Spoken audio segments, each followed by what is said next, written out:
for the Rockets. He has been taking some, in fact, more than some, a lot of heat. He nearly broke Twitter with the reactions to that one photo of him looking more like James Largent than James Harden. Fat. Rit. Easy, Rit. Easy, boy. Easy, boy. Want to go for a WAOK? Take it easy, old man. Anyway, you combine that with the report from ESPN about the culture in Houston and Harden's legendary commitment to partying and giving out gifts of a Prada bag stuffed with honey buns, and suddenly everybody was going in on James Harden.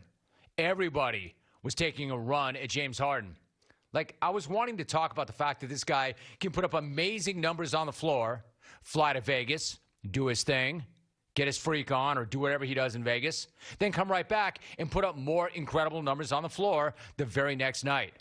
But not you dopes. Nope. All you dopes wanted to do was fat shame one of the country's finest athletes. I had to wade through all sorts of tweets and emails about how he's actually repping Johnny Rockets and not the Houston Rockets.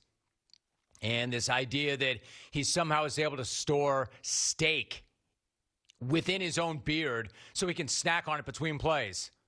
Do you know how stupid and idiotic you sound when you say things like that? Do you even understand how that might work? How does he keep the steak in his beard? With a string? With glue? Is the beef somehow pasted in there with Twizzlers so he can have a sweet dessert also in the second half? And by the way, if he really was doing that, don't you think people would know? Wouldn't we notice? Don't you think somebody would have pointed out the fact that James Harden, one of the greatest scorers in NBA history, is just stacking and mowing ribeyes on the floor in between plays? I mean, if he were, I think I would notice. So, what do you say we all keep moving with this nonsense, and I do not need to hear anything like, hey, Rome, Harden didn't take the floor on Tuesday, he broke it. Or, yo, Van Smack, Harden should drop his hesitation move on the buffet, not the opposition. And just so we're clear, James Harden shouts, and one, when he gets fouled. He does not shout it after he has ordered value meals 2 through 6. And one. Do not come up in here with any of that junk. And do not come up in here with some weird conspiracy theory that Harden's legendary post-dunk nosebleed check is actually him checking to see if any gravy spilled out when he landed or if he's got some extra crumbs in his beard.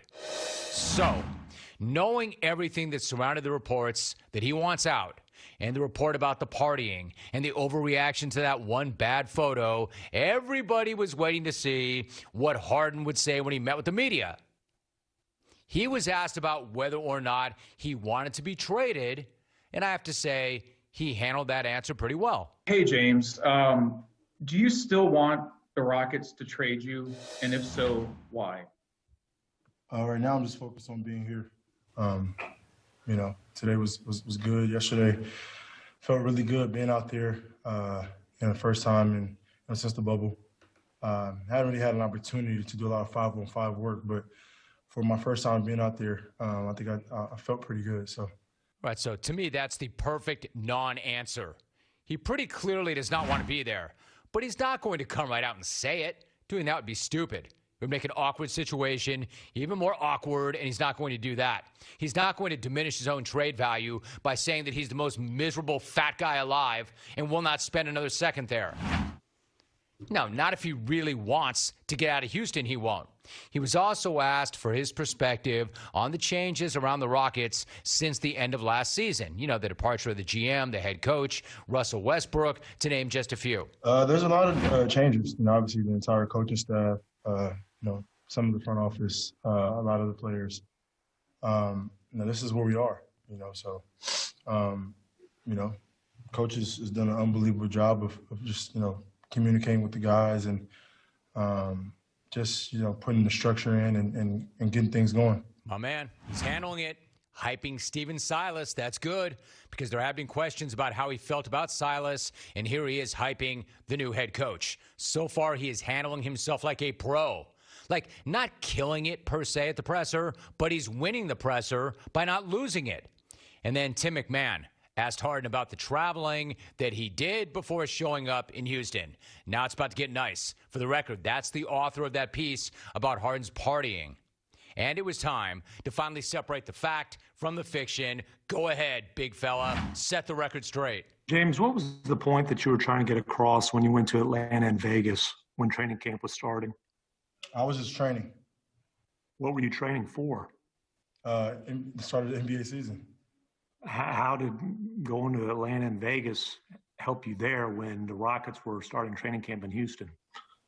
Just my personal trainers. It's a hell of an exchange right there. I mean, that's pretty fascinating. First off, if you haven't seen the video, Harden is wearing a sleeveless shirt. He's showing off the guns. He does not look like the morbidly obese nose tackle in a basketball jersey that some of you are trying to make him out to be. Secondly, maybe it's a coincidence, but right before McMahon starts talking, Harden does that kind of head roll, neck pop thing, like, all right, let's do this. Let's get this. And then you have the exchange. James, what was the point that you were trying to get across when you went to Atlanta and Vegas when training camp was starting? I was just training. See? All you idiots who thought that this guy was going to the ATL in Vegas to party could not have been more wrong. He was not going there to get his party on. He was going there to get his work game in. And what better place to work out and get ready and train for the upcoming NBA season than, let me check my notes, Lil Baby's birthday party. He was probably coming up with 3 or 4 additional moves that he's going to drop on the league this year. This case is closed as far as I'm concerned.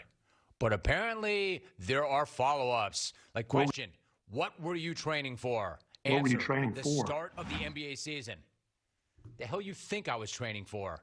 The NBA season is about to start. I had to get into shape and get ready to play. I'm training for the start of the season.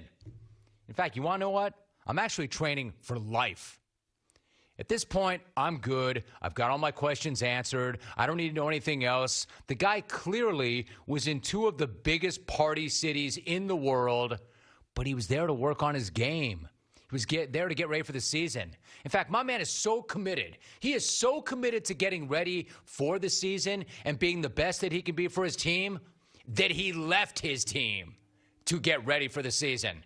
What says commitment and dedication to the team more than leaving the team? I mean, you may think that if you're really committed, you're going to do what everybody else is doing, right? If you're one of them and you want to lead them, you will be with them and do what they're doing. Oh, no, not James Harden. He's got a different way of getting ready now. Not only will he not be there with them doing what they're doing, he's going to be wherever the hell he wants, namely Vegas. And do what he wants there. That's impressive. Training camp is hard. You know what's even harder? Conducting your own personal training camp in Vegas. Yeah, man, you got to stay away from the temptations. You got to work on your mental game, your physical game, the highest order. That's how you do that. That's not easy. I'm good. But apparently there's one more question that needs to be answered. Quote, how did going to Atlanta and Vegas help you there when the Rockets were in Houston? Quote, just know my personal trainers. There you go. Bam. And no idiots. His personal trainers are not the Hamburglar, Grimace, and the Fry guys. And you can tell the only lane that he's been driving is the one to the hoop and not the one in the pickup window. And you got to get off this guy's back. You have to leave him alone. There's no way that James Harden would go off and do that and not get his work in. Man, that would just be so weird.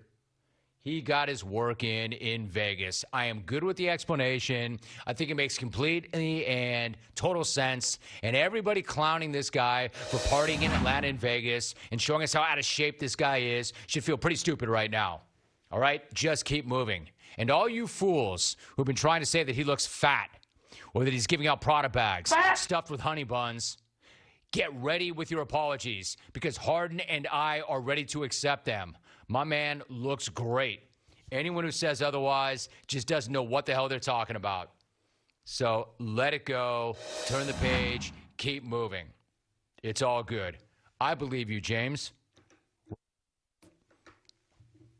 Man, in fact, before I go to break, I would just say this. You know this guy originally wanted to go shirtless to meet with the media, probably buck-ass naked. You know how I always say that if somebody would accuse me of, like, doing steroids, and I were an athlete, and I didn't take steroids, I would find the highest rooftop there is and scream from that rooftop. I would find every single microphone I could. I would find every single camera I could. I would get in front of all of these things and demand that everybody listen that I'm not on roids. Same with James Harden. Man, I'd be going door to door knocking. Yo, Van Smack, what are you doing here? Can I help you? Yeah, I'm not on roids. Same thing here. I'm fat? Are you kidding? Fat? You think I look like Kendrick Perkins? I may have let myself go a little bit, but you calling me a nose tackle?